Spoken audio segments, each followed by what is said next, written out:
मेरी ये सोच बिल्कुल गलत थी। हमारे घर में चूँकि गायें, भैंसें ये चीज़ें थीं और दूध घर का ही होता था।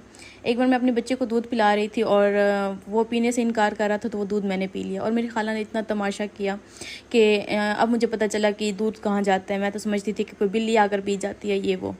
फिर अचानक एक दिन ऐसा हुआ कि मैं अपने कमरे में थी और मेरा कमरा किसी ने लॉक कर दिया। 2-3 दिन मेरा कमरा लॉक रहा। मैं बहुत चीखी चिल्लाई, मैंने खुलवाने की कोशिश की, लेकिन मेरा कमरा किसी ने भी ना खोला। खाने के टाइम पर मेरे कमरे का दरवाज़ा खोलकर मुझे खाना दे दिया जाता और कमरा दोबारा से बंद हो जाता। और फिर 3 दिन बाद अचानक से मुझे घर से बहुत सारे लोगों का शोर शराबा आने लगा और पता ये चला कि एक जिरगा बिठाया गया है। जिरगा इस बात पे बिठाया गया है कि जो मेरा शोहर था उसने मेरी माँ का दूध पिया था। अब इस बात की गवाही देने के लिए इलाके की कुछ बूढ़ी ख़वातीन को इकट्ठा किया गया, जो कि ये गवाही दे रही थी कि हाँ, हमें थोड़ा बहुत याद है, हाँ ऐसा हुआ था, दूध पिलाया था।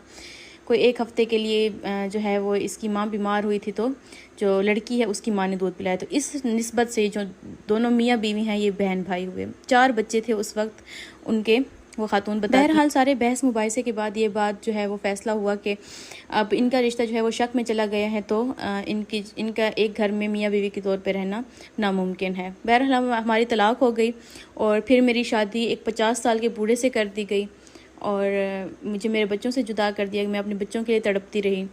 फिर मेरी जब खाला का इंतकाल हुआ तो अब मेरी ज़िंदगी ख़त्म हो चुकी है और मैं बड़ी मुश्किल से अपने बच्चों से दोबारा मिल पाई हूँ।